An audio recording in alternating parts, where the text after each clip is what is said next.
A lot of this is really boilerplate, so. Yeah. All right.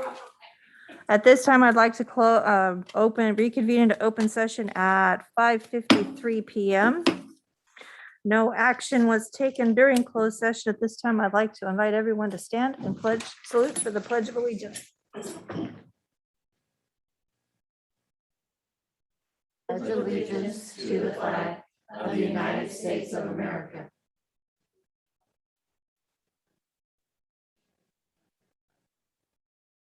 liberty and justice for all.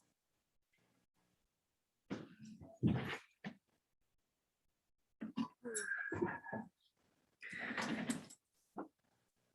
you have any comments or concerns? No, I do not. Jessica, do you have any comments or announcements today? Not at this time. Thank you. Ms. Sharon, do you have any comments or announcements? I do. I would just like to share a project that I heard about at one of our schools. Wyandotte Academy has started a Book in Common project that focuses on diversity and inclusion. And there's one book a month, and they invite a community member to read the book. They videotape it so you can search for it and you can find it. It's available for the public. And then the teachers and students incorporate that book and the story and the concepts of diversity and inclusion into different lessons throughout the month. And the first book was, oh gosh, I just closed it up here. El Cucuy is Scared Too by Donna Barbara Higuera, and it was read by past Superintendent Julian Diaz. And October is Change Sings by Amanda Gorman, and it was read by Oroville City Council member Janet Goodson. So I just encourage you to look that project up. Thank you. The only thing I thought was very interesting was I read today that whitehouse.gov, the president has put forth a presidential mandate. Let me go to the very beginning. An executive order on an initiative for advancing educational equity, excellence, and economic opportunities for Black Americans. So I strongly recommend that you look into that because it's interesting reading. Proudly, I like to say that for the list of requirements that he's suggesting, we have pretty much done all of them already. So pretty happy about that. Ms. Pamela. And nothing at this time, thanks. Thank you. Spencer, do you have any comments or announcements? I do, Madam President. At this time, I'd like to read something that I put together today, and it's really geared towards our families and parents. We've received a number of questions, and it's nothing new about the mandates, about the vaccinations and things like that. And I wanted to read something, and then we'll actually post it on our website because we're getting so many questions about what's going on. So I'll go ahead and read it. The district has received numerous requests for more information regarding the proposed mandate for student vaccinations. I want to be clear that as of today, October 20th, 2021, the mandate from the governor's office is just a proposal. Last month, the governor's office had a press conference where he announced a plan that called for all students to be vaccinated. This proposal has received a lot of opposition. Since then, nothing has been approved or agreed upon. A big part of why this proposal has not moved forward, in my opinion, is because the FDA, or the Federal Drug Administration that approves vaccinations, has yet to approve a vaccination for our school-aged children. However, I have read different publications that seem to think that an approved vaccination may be here by the end of this year. Here's what we know about what was proposed last month. The proposal includes 3 forms of exemptions: religious, medical, and personal belief. However, the personal belief exemption is being widely debated in Sacramento, according to the feedback I'm receiving from our county representatives. We also have many questions about what the guidelines and policies will look like in regards to personal belief or religious exemptions. The district will do all it can to work with our families to look at alternative programs such as expanding our homeschool or independent study programs, if this is needed. The board will discuss this mandate further once the mandate is formally announced, if it ever is formally announced. Until then, we have so many questions regarding the exemptions and other pieces of the plan that it is difficult to predict what the final plan will look like. We ask that people understand that local school boards and leaders have not been surveyed or asked to give any feedback regarding the above-mentioned proposals. With that being said, we ask that if parents and families want to give feedback, that you exercise your right to directly contact your local representatives as well as the governor's office. The proposed mandate, depending on the age of your students, will most likely start in the August of 2022. It may be earlier if your student is older. The district will also post a question and answer section on our website regarding the proposed student vaccination mandate once it is announced. Also important to note is that the timeline for staff and volunteers to be fully vaccinated or undergo weekly COVID testing is different than the vaccination timeline for students. We know that that has been kind of confused in our community, and right now the student vaccination is not in play, and we don't know what the governor's plan will ultimately be until he finally announces it. Thank you. Spencer. Andrew, do you have any comments or announcements? I just wanted to take a second to thank all of our custodial staff that are out there. I see them working hard. I know it's been a hard time of year with rain starting and everything. They have a lot of extra work to do. So I just wanted to say I appreciate their hard work, and if you see them, tell them good job. Thank you. Rain. Okay. Ms. Janet, do you have any comments or announcements today? Well, we have our first supportive school climate meeting on Thursday night, and you're all welcome to attend. It's virtual. It's on the district calendar. We have been doing some trainings this year along the lines of trauma and effective best practices. High leverage practices is what they're calling it. And we are right now working on an articulated bullying program for our K-5 group. And we just finished our first round of DESA, which is a social emotional indicator that we had put in the LCAP as our measurement tool. So we've done our first round of assessments and training the teachers on how to read the data on the assessment. So that's kind of it for right now. How's the curriculum adoption going? We just started. We had our meeting, gosh, I think it was a week ago. And we had a good turnout. They took home their first round of materials. We defined what our measurement tool is going to be. And so we'll be on the road to looking at textbooks. Nice. Thank you. Mhm. Nice, Kimberly. As you know, every 2 years, we are required to submit a new extended school year waiver in order to change our days from 20 days to 13. It equals the same amount of instructional minutes or more. This is such a year, and so in the next board meeting, you will have that on your agenda. Awesome. Thank you so much. At this time, the board would like to extend an invitation to interested parties who wish to speak on matters which are school related. For those attending remotely who wish to comment, please use the raise your hand button to be called on to speak. Comments or questions may be emailed to backpack@ocesd.net. Please include your first and last name in your email. Comments and questions received will be read into the record and/or addressed during the meeting. Comments received without the sender's name cannot be shared during the meeting. Do we have any emails or raised hands in the virtual? Madam President, I have about 7 or 8 emails to read in the record. We can go ahead and ask the public to, and then I can read First? those in. Yeah. Okay.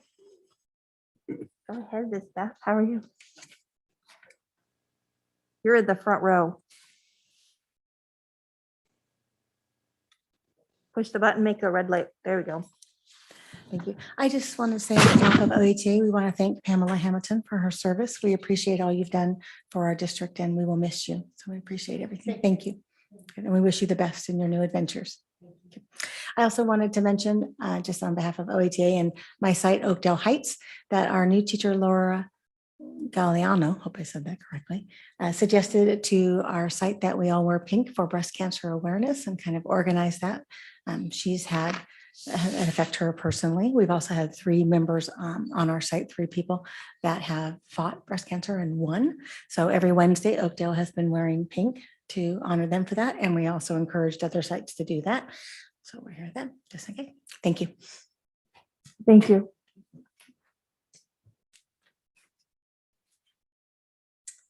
Good evening, Shauna Butler. I just want to recognize last Friday was Bosses Day.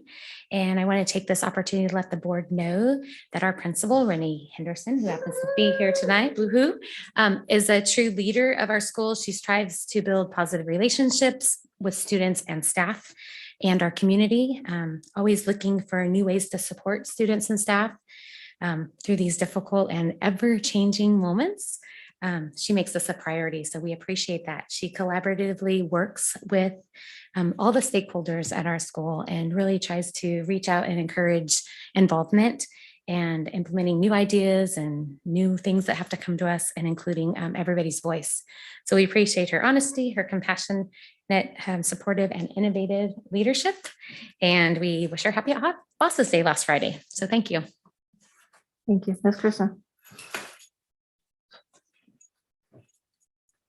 Yeah, Kristen Wilson, Issue Hills Middle School, and I've had the opportunity to be at 5 different sites, which has been amazing. But I have to say, I want to take the opportunity to let the board know about our fabulous boss at Issue Hills Middle School, which is actually not the correct title, but rather I would say Renee Henderson is a leader. She empowers her staff to be active participants in decision-making and building the school's culture. Renee is secure in her leadership. Therefore, it allows her to be open to new ideas and or change. Our site meetings are always full of honest conversations and free-flowing ideas where all feel safe to share and contribute. She gives us the opportunity to decide and implement a variety of plans to see if it works. And if not, then she comes alongside to help make the necessary changes in order for it to be successful. Renee also never says, go get it done in terms of district mandates, but rather, yes, we need to do it, but how can I help you make this happen? For example, the district mandated me to complete the 3-hour Keenan training during my workday, since there would be no compensation allowed for completing it in my free time. Well, we all know teachers don't have 3 extra hours in their workday. So Renee said, what can I do for you to get this done during your workday? Take your morning duty all week. And so she did. And trust me, at middle school, that's a job. Renee doesn't put extra burdens on her staff. She helps carry these extra burdens with them. Thank you, Renee, for being a leader and not a boss. Thank you. Any further comments or announcements in the gallery? Okay. Spencer, the emails. Thank you. This email is from Laura Philbeck, 7th grade social studies teacher at Issue Hills Middle School. I'd like to acknowledge Renee Henderson for being an outstanding principal and boss. She is caring and wants only the best for all of our students and staff. I appreciate the fact she will listen to how I am feeling when I'm struggling and do something to help me figure out how to best solve my problem. Thank you, Renee, for being there for us, for me, Laura Philbeck. Dear OCESD Board, I wanted to let you know that OCESD and the campus of Issue Hills Middle School are lucky to have Renee Henderson as a principal. Her dedication to her staff and students is second to none. She works tirelessly to make the staff at Issue feel not only valued, but respected. Most importantly, you would be hard pressed to find a student on campus who doesn't believe she wants the best for them. As a teacher, you really can't expect more from an administrator. So in honor of Boss's Day last week, I write this email as a small way of saying thank you, Renee, for being our principal.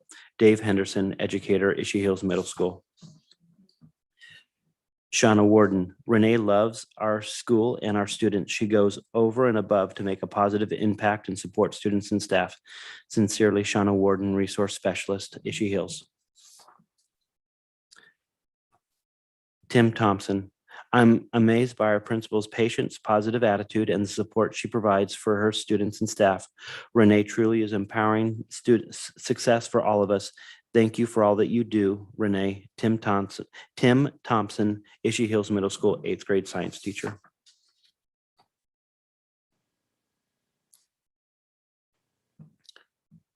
Ishi teacher Ashley Redding. Renee Henderson has been such a dedicated and hardworking administrator. The students know that they can communicate their needs and confide in her about issues of bullying to improve, supported, and encourage to always strive for excellent teaching. That support is there on the great days and the rougher ones alike. Thank you, Miss Ashley Redding.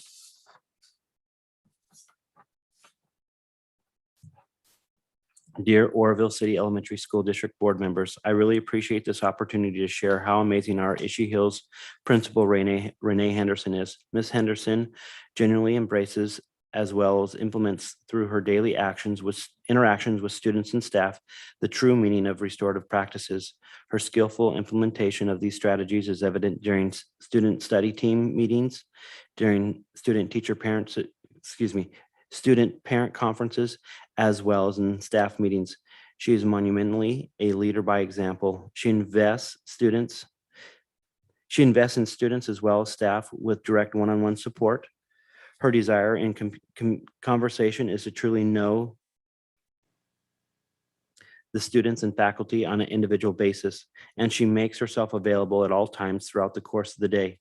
It is phenomenal to me how well she balances her authoritative position as administrator when dealing with discipline issues and then transitioning to a mentor-teacher role with students.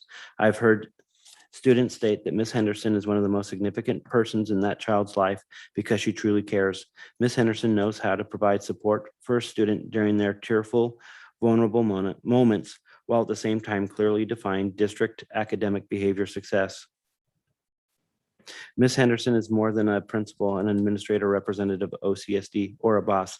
She is a symbol of hope to this generation that their future is now, that tomorrow holds for them a world of possibilities and a time of second chances. I really want to say thank you, Ms. Henderson, for the amazing job you are doing, and thank you to the board members for bringing to Oroville such an extraordinary person to our community. Thank you, Oroville. Raylene Robinson, counselor, Ishii Hills Middle School. I have one on my email. It says, Happy Bosses Day, Renee. Thank you for all the wonderful things you do to help us keep the momentum going during such a trying time, COVID. I would also like to acknowledge you for your amazing knowledge of restorative justice. I want you to change the life of our students and parents on a daily basis. You're very dedicated to not only Ishii Hills, but society in general. Last but not least, thank you for your endless supply of candy. Jill Connor, Secretary. So And our last one, another one from Shauna Warden, teacher and community member.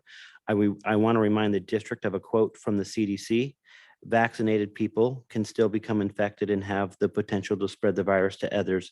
If we are truly trying to halt the spread of COVID by requiring testing, everyone in the school setting should be tested, including students.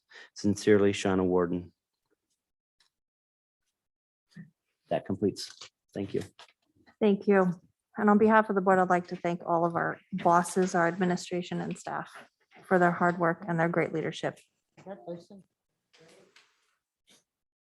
At this time, the board would like to extend the invitation to interested parties who wish to speak on items that are listed on the agenda. For those attending remotely who wish to comment, please use the raise your hand button to be called on to speak. Comments may also be emailed to backpack@ocesd.net. Please include your first and last name in your emails. Comments received that pertain to items listed on the agenda will be read into the record during this time.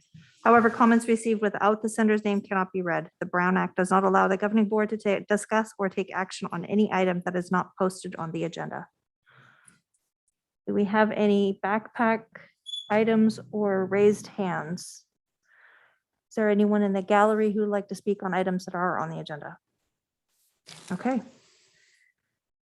At this time, I would like to move on to the consent agenda. Do we have any comments or concerns concerning the consent agenda?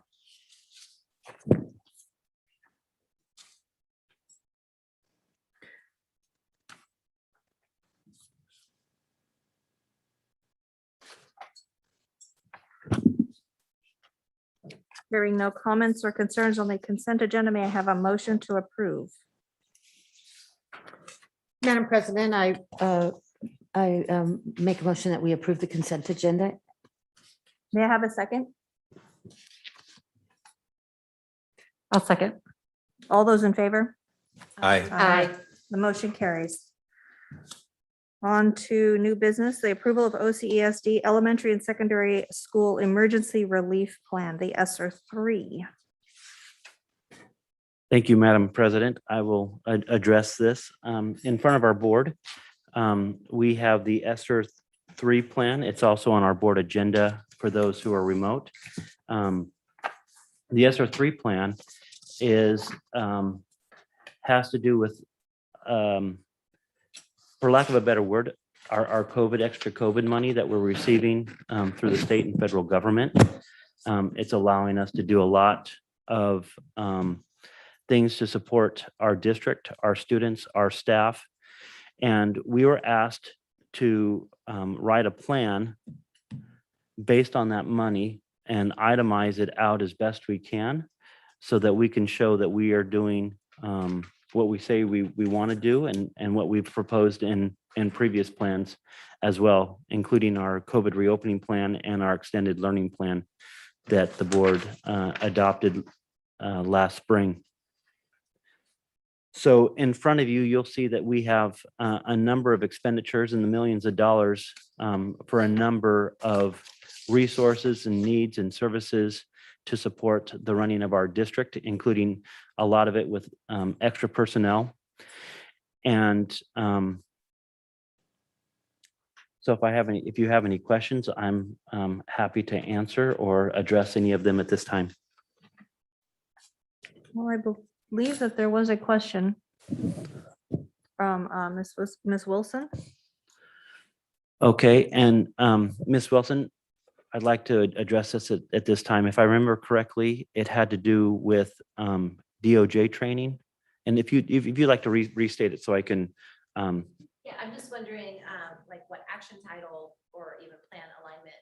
So when you're paying people to attend DOJ training and they're submitting that hour under COVID, I just don't know where are you itemizing Okay. that employee hour that you're paying out of COVID to attend. Sure. And so for those who aren't as familiar with DOJ training, DOJ training has to do with our social emotional support in our district, has to do with our training with PBIS, which is positive behavior support, that we have instituted throughout our district in all of our schools. And if you look at our COVID reopening plan, a lot of it has to do with the social and emotional support of our students as they go through this COVID time.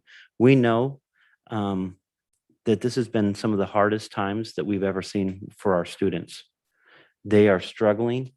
They need as much support as humanly possible. We have seen behaviors that we've never seen before. And partially it's because our kids aren't quite as far along in the academics as we'd hope, and that creates some difficulties, but we also see a lot more trauma in our area as well. And so we are looking to provide as much training and support as possible to our teachers and staff. And part of that training comes through what we call our DOJ training.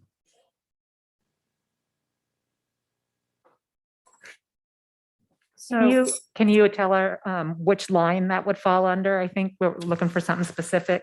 Well, maybe page 10. if you look at Yeah, I was wondering page 10 SEL. the maybe? other LEA plans referenced in this plan. So when you look at COVID-19 reopening plan, it talks specifically about the need to support our kids with the social emotional support. And what I'll say is that throughout this plan, we see all kinds of things that we've put in here to utilize supports for kids academically, socially, and emotionally. Now, specifically to the DOJ training, that DOJ training is tied into additional training to help our teachers be better teachers. Because we know when kids are better in the classroom as far as behavior, as far as the social emotional aspect, they have more opportunities to be successful academically as well.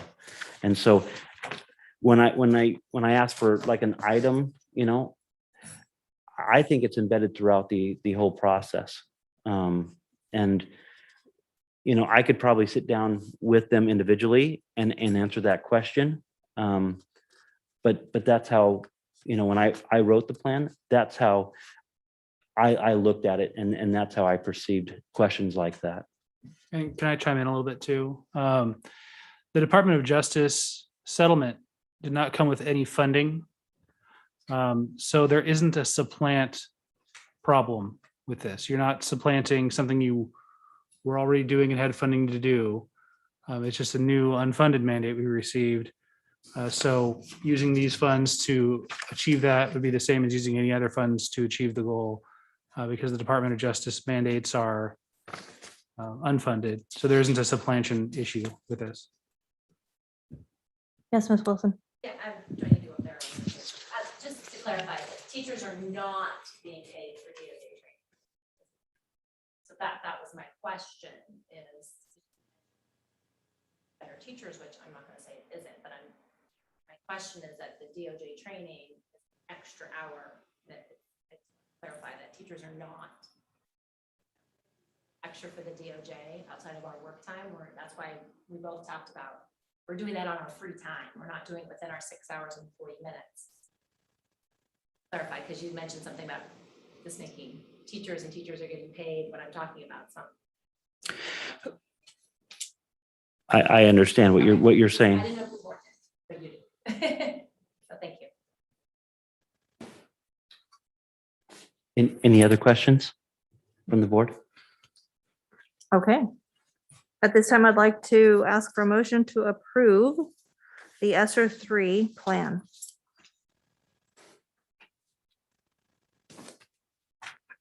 So moved. Second. A second. All those in favor? Aye. Aye. Motion carries. At this time, it is my morose duty to accept the resignation of one of our board members. Ms. Pamela is leaving us. For greener pastures, no less, Greener pasture. literally. And trees. Not like the ones we have here.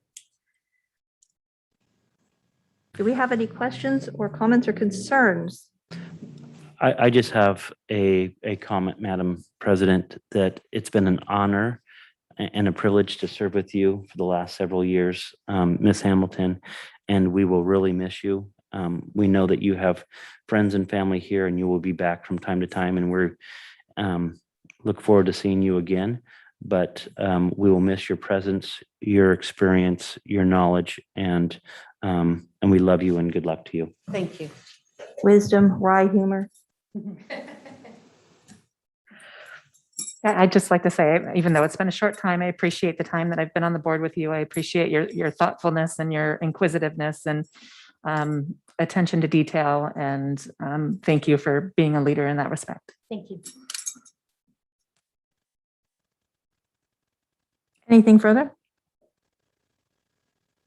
May I have a motion to approve the resignation of board member Pamela Hamilton? So moved. Second, I'll second. all those in favor? Aye. Aye, motion carries. Board action regarding vacancy of a board of trustees. So there are two options that the board can consider regarding the vacancy that is now present with the resignation of Ms. Hamilton. In your board packet, you can read those two options, and I'll actually read those to you right now.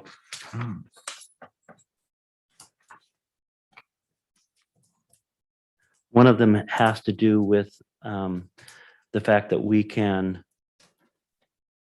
do a special election within the first, 120 days? Pardon? 100, well, it's a special election. Yeah, as we 130. can do a special election That's the appointment. Appointment. within a certain time frame. This doing special elections are very, very costly. And the district would have to foot the bill for the entire process.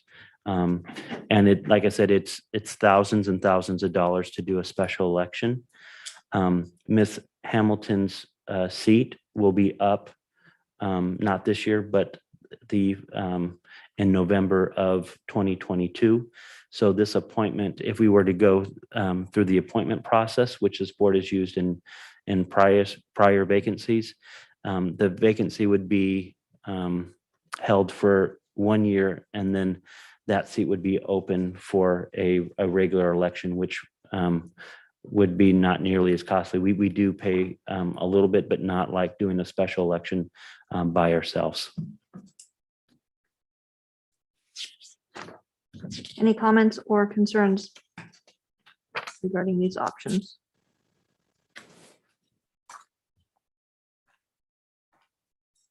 I'm in favor of not spending the money on a election, and as a board, we agree on a provisional appointment. Do I have a second on that motion? Second. All those in favor? Aye. Aye. Motion carries to fill the vacancy with a provisional appointment within 60 days. Just for informational purposes, in case anybody's interested, that is a application process through the district office. So you can go and grab an application at the district office. And Madam President, if they have any questions, they can come see me or my administrative assistant, Kim Felder. We've done this a number of times in the past couple of years. And so we have a lot of information if we have anybody who's interested. So please reach out. Yeah, the application process is followed by an interview in front of the board. So it's not for the faint of heart. How do you recruit for that? Or where do you post the positions? Is it just through the district? So we'll, I don't know if we've ever posted like we would for a job. Mhm. What have we done? It's in the paper. We put a notice in the paper and on our website and various places. But typically, people that follow this process I've had already had numerous people reach out to me with questions regarding the pending vacancy. Go ahead, Beth. Suggestion that although I love the newspaper and love to read, the reality is most people probably don't get a newspaper anymore. Perhaps putting it on our Facebook page would be an option, and also just an all-call. Right, Twitter. Once, 2 or 3 times, letting parents know, because that's really who you want on the board. No offense to people who have children, I don't mean it that way, but if you want a community member and you have children, are usually the ones. Sure, thank you. Okay. At this time, I'd like to ask to approve the new classification job description for COVID support staff.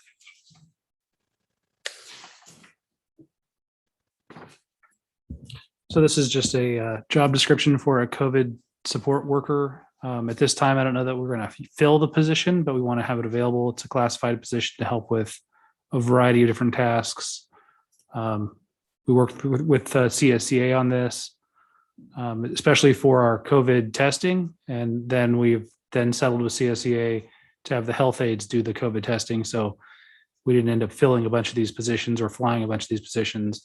But we still want the position in the books because we feel like it could be helpful, just not knowing the roller coaster we're on exactly what's coming up. So, Yes, thank you, Andrew. We especially thought that this position was needed the last couple months when we had such huge numbers and our clerical and office and health aides were overwhelmed with work.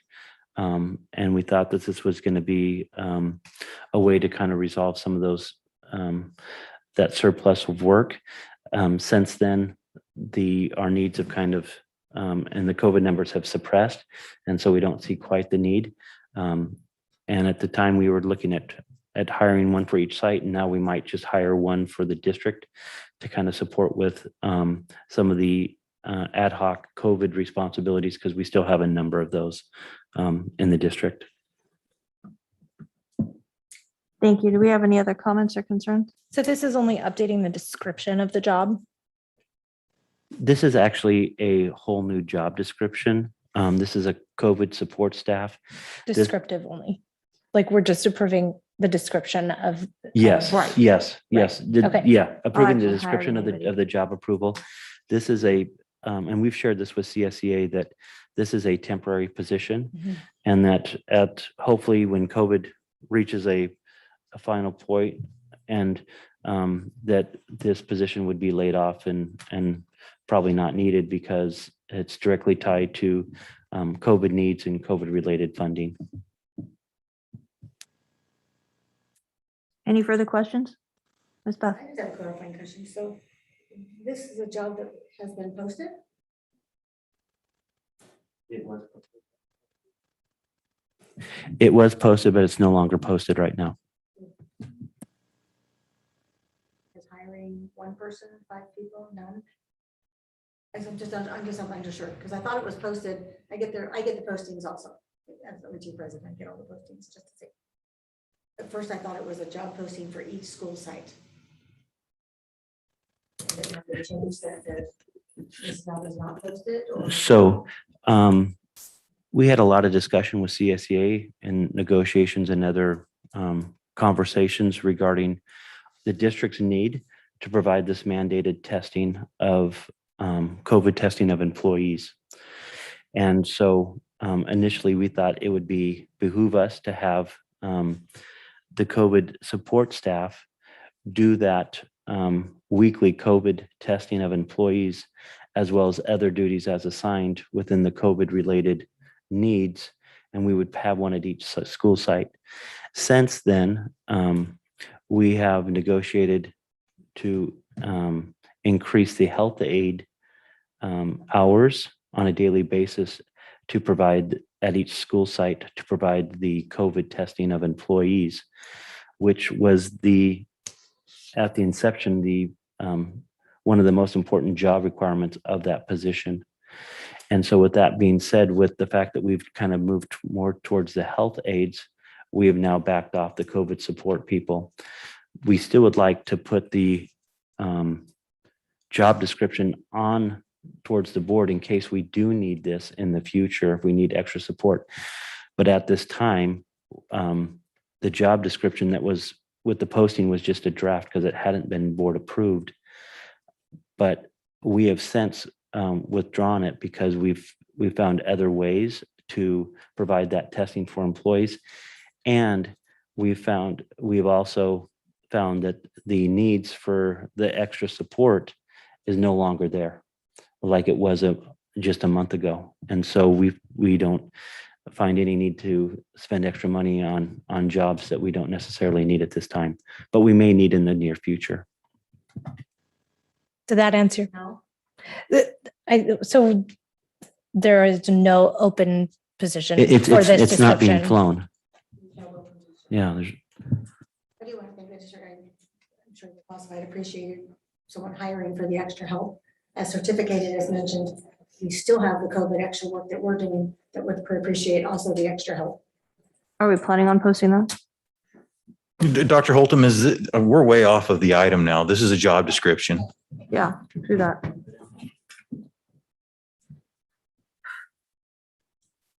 Motion to approve the new classified job description for COVID support staff.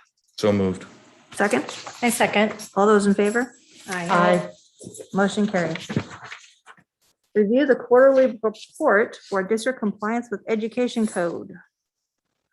Andrew, do we have any Williams complaints? We do not have any Williams complaints for this quarter. Yay. Thank you. At this time, I'd like to go ahead and approve the set date for annual organizational meeting. This is something that we do every year to determine who's going to do what role on the board. Currently, it says wet set on the first Wednesday of December or second? Typically, it's right at the beginning. Yeah, It's December 15th. do we have any questions or concerns concerning the December 15th date?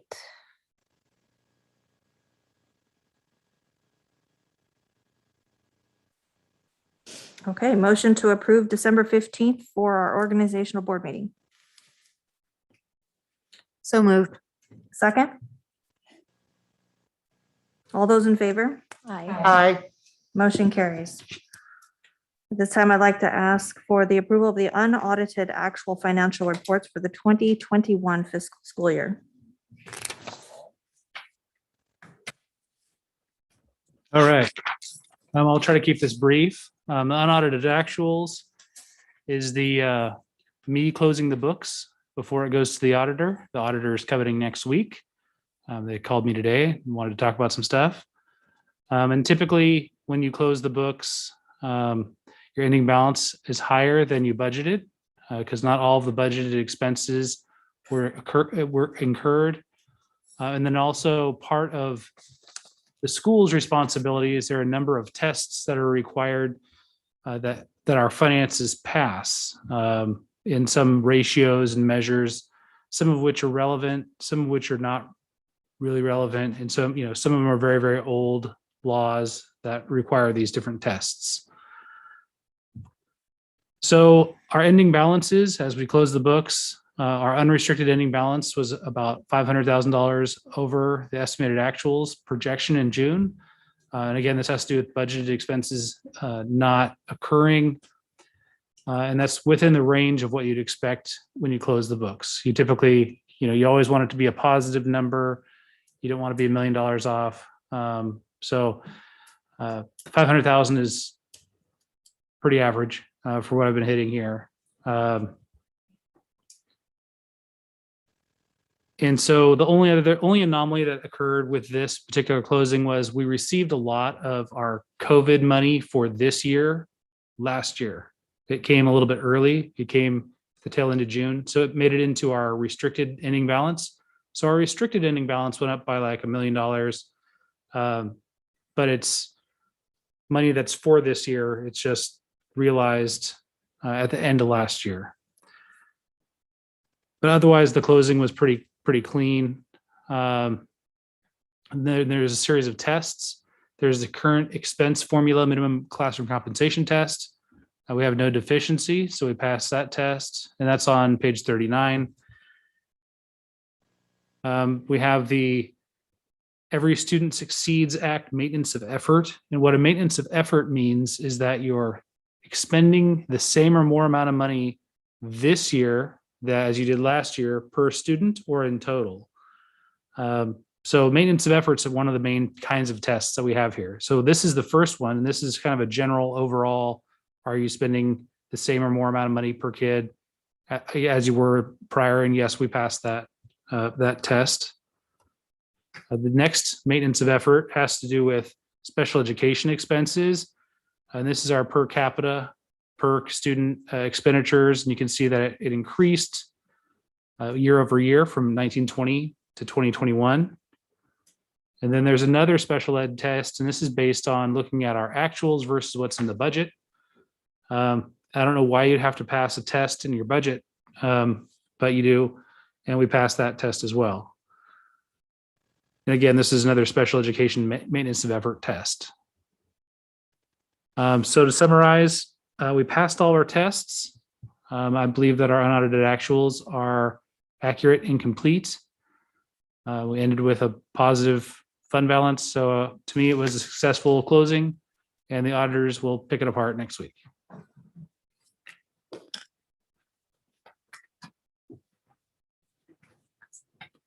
Andrew, I just have one question.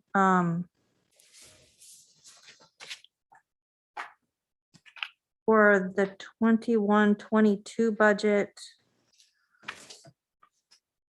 there's going to be a deficit, and that is a result of the money from COVID that we got this year not coming next year. And so it's going to look Yeah, and that's more all going shocking to be than it really that's all is. going to be fleshed out at first interim.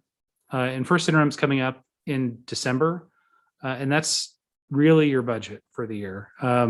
The original budget, when it comes out, is developed in May, and the state doesn't even pass their budget until June 30.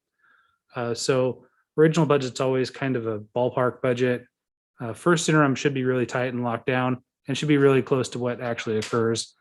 So I always look forward to the first interim budget is kind of the real budget, with the real numbers, with the actual state budget.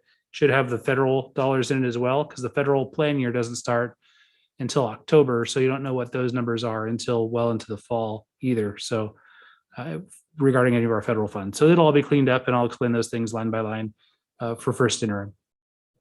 Awesome. Do we have any questions or concerns on this topic? Okay, hearing no concerns. Like a motion to approve the unaudited actual financial reports for 2021.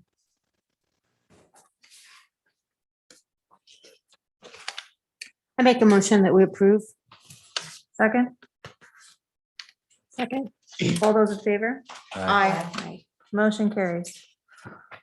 This time we'd like to adopt resolution 212202, adoption of the GAN limits. All right. So Incredible the Hulk, take it away. yes, it is the Incredible Hulk time. The GAN limit.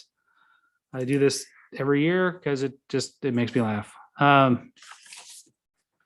The GAN limit is not the source of the Incredible Hulk's gamma radiation powers. Those are gamma rays. The GAN limit is instead a test calculation developed in 1979 to make sure that government spending was constrained by inflation.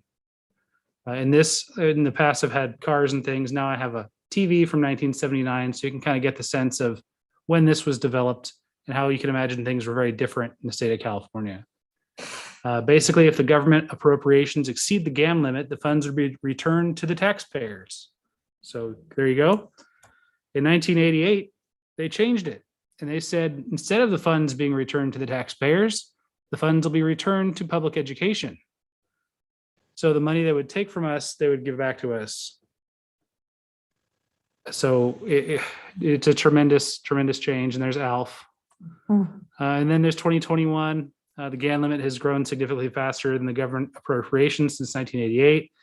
And this makes the GAN limit a pure formality for school districts. It's one of these archaic tests that's written into law that we have to pass. And you know, the results of us not passing the GAN limit would be the money goes back to the state and then back to the education. So just a big mess is effectively what it will create if we ever get past our GAN limit. And then, of course, this is how we assume the Incredible Hulk feels about the GAN limit being an archaic formality. There he is, throwing a nice grizzly bear into a pond.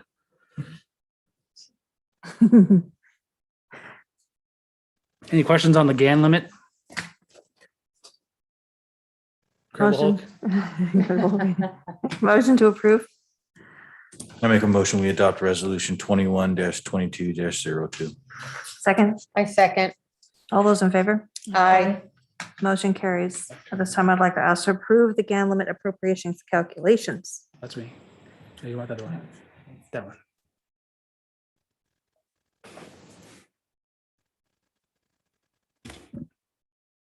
So we're on the second part of the GAN limit? Yes. So this is, do you want me to start over? No. No, just because it's a law, the way it's written, we have to have the two different approvals, so. We don't have any extra money. No. Nobody No, won no. the lottery or? No, but I can bring up the Hulk again if you want. Oh, okay. Can I please ask, have a motion to approve the GAN limit appropriations calculations? So moved. Second, Second. all those in favor? Aye. Motion carries. This time I'd like to approve the amended administrative salary schedule. So this is me as well. When I was hired not with steps as part of my compensation, but it was written in years. So when we changed it to steps, PERS said, no, you have to stay with years as long as you're here. So when I leave and a new CBO arrives, that person can be put on steps. But I'll stay on years for the duration of my time here. It just has to do with how things are listed on the salary schedule. So that's the correction. That's the whole thing. Is there any significant difference between steps and years? No, not monetarily. It's just how it's written on the salary schedule. So PERS looks at it and goes, how do we justify that? And, PERS and STIRS, we're very careful to make sure that if there's something that they want a certain way, we give it to them a certain way, because they have a really bad reputation for once you retire saying, oh, well, we don't think this qualified or this wasn't posted right, and we're going to take down your retirement a few more pegs to the next lowest posted position or something like that. So we always want to make sure for our employees' sake that we have all this stuff as accurate as possible, even though it's incredibly complex. And just to reiterate, this didn't change his pay or anything. It just literally on the paperwork, it says step 1, 2, 3, 4, 5, 6 versus years 1, 2, 3, 4, 5, 6. Yeah. Any further questions? Motion to approve? I'm motion that we approve the amended administrative salary schedule. Second? A second. All those in favor? Aye. Motion carries. I'd like to approve the terms and conditions of the purchase and sale of property, the Bird Street School, formerly known as. So if you recall, we spent a lot of time with our 7-Eleven committee members going over the proposed sale of Bird Street, putting together ideas, and that committee consisted of members of CSEA, members of OETA, members of management, members of the community, that all came together, and we met numerous times to determine what we wanted to do with Bird Street School. That committee gave to the board their recommendations. And this is how the law is followed. We're told we need to do this when we're going to look at alternate uses for a school. So the board, when given the recommendations, took the recommendation to sell Bird Street School as we went out to go get bids for it.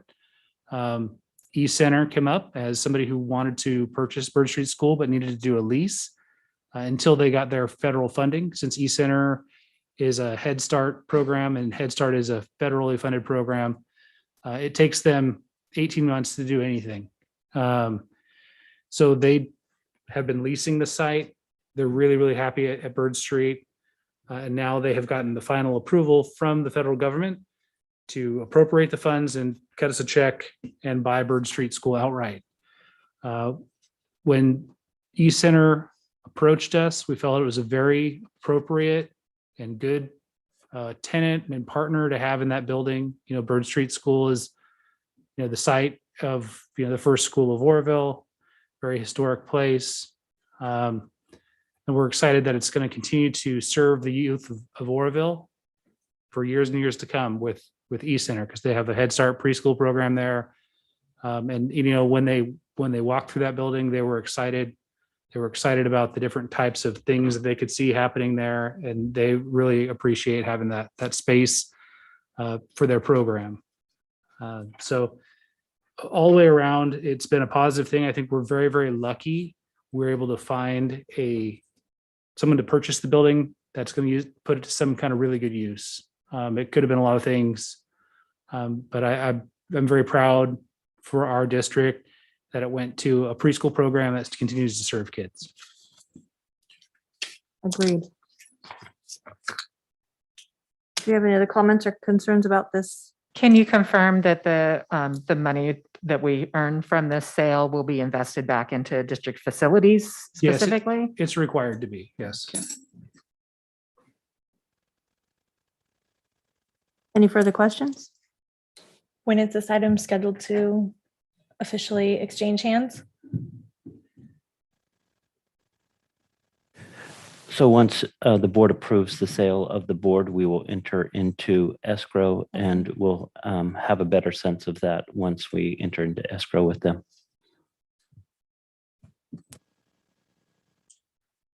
Motion to approve?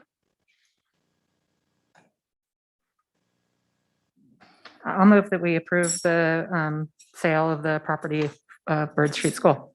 Second? I second. All those in favor? Aye. Motion carries. This time I'd I like just have to say, this is a really sad day. silver lining. Kiddos are still in that building No. and It's a in that sad day. neighborhood. At this time, I'd like to approve the lease agreement with Comcast of California. So Comcast of California rents a little bit of space at Oakdale Heights for some of their equipment, and they want to renew for a few more years, and we felt that that was a good thing to do. So here's their amendment to the lease agreement, extending it to 2034, no, 2024. And then we have the option to extend further. When we looked at this, we thought, most people didn't even realize that we're leasing it to them. It's just a little bit of space at Oakdale. And we thought, this is great. Let's just keep it up. That they're able to use a little piece of that site for their use, which supports, connectivity in the community. And they pay us $10,000 for 10 years, Yeah. $1,000 a year. Do we put that back into facilities also? Mhm. Okay. Motion to approve? So moved. Second? Second. All those in favor? Aye. Motion carries. Approve proposed traffic flow upgrades at Overschool. So this is not just the approval of the traffic flow upgrades at Overschool, but also the approval to use developer fee funds for this project. So if you've been to Overschool during pickup or drop off, you'll know that there's a problem. If you've been on Oakvale Avenue during pickup or drop off, you'll know that there's an issue. It may be even Olive Highway. So we're looking at building out some of the more gravel areas, paving all that and putting in new striping. So there'll be a second pickup area. They've been testing it out. I had them test it out to see if it would work better, and it has been working better. So this is a project that's going to pave that. I asked for the use of developer fee funds. We have about $500,000 in developer fee funds, which can only be used for projects like this that have to do with increased use of the sites. We have the other project that we're looking at with developer fee funds is going to be the Stanford Parking Lot, which needs to be, I don't know what we're going to do there, but we're going to do something. So I propose to you that we use $100,000 of this developer fee money to do this project. I think it's a worthy project. I think it's appropriate for developer fee funds as well, which is important. And overall, I think it's going to be really helpful for the Ophir Elementary School parking situation. Ophir is a school that tends to be very full at Ophir Elementary all the time. So it's not going to improve all by itself. And Ophir, the parking lot that was built there was not designed for the number of classrooms that we have. We've since added portables. So you can see that we need to improve what we have parking and pickup wise so that we can have it be more appropriate. Not that I know, but I just want to say that in 1966, it wasn't a very good situation either. When everyone drove Cadillacs and Lincolns to get the turnaround there was kind of tough. Yeah, I'm sure. Yeah.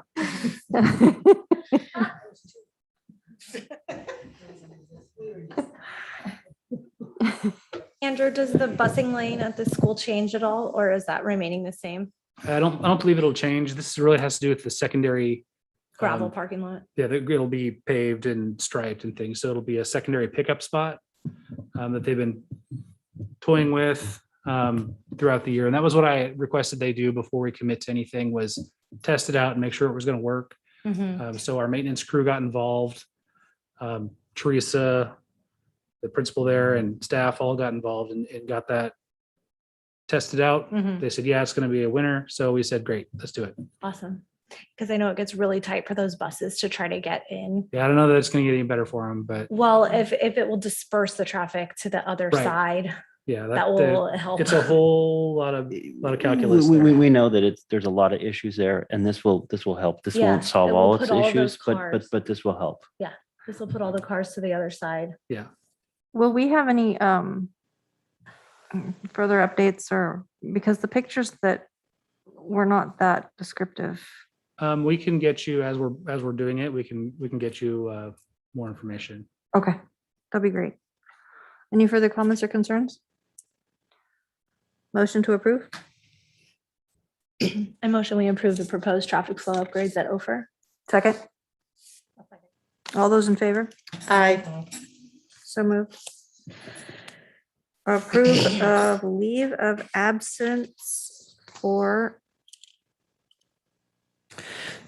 educator. I don't know. Yeah, if this we is- should this be is putting Miss- their name on Miss there. Crystal Love.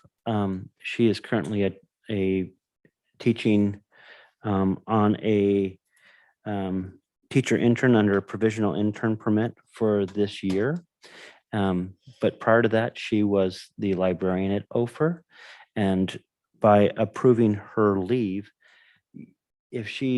we hope that she wants to continue to be a teacher in our district because she's doing a wonderful job.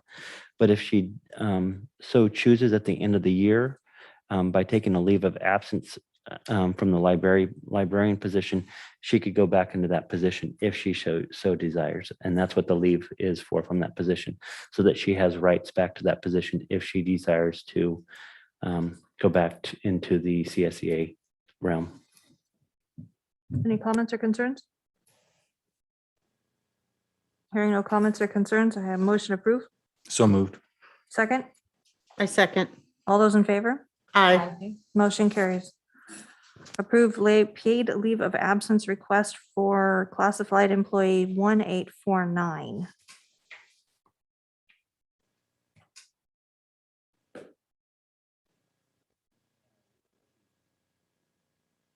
I'm recommending to the board that the board approves this leave of absence for classified employee 1849. Any questions or comments? Hearing no questions or comments, motion to approve. So moved. Second? I second. All those in favor? Aye. Motion carries. At this time, I'd like to adjourn the meeting at 6:55, Thank you. according to my phone. Thank you.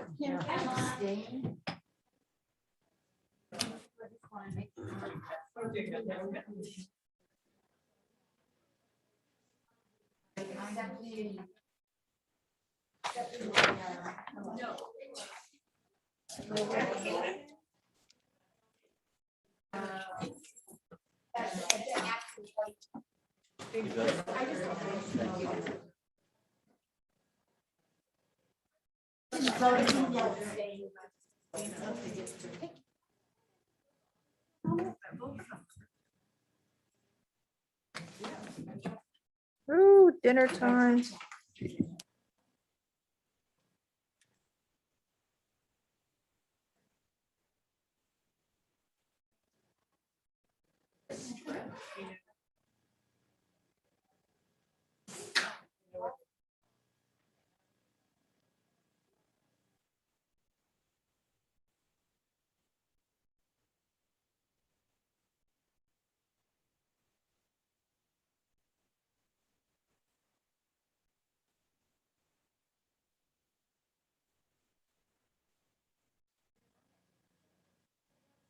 Yeah, so far so good.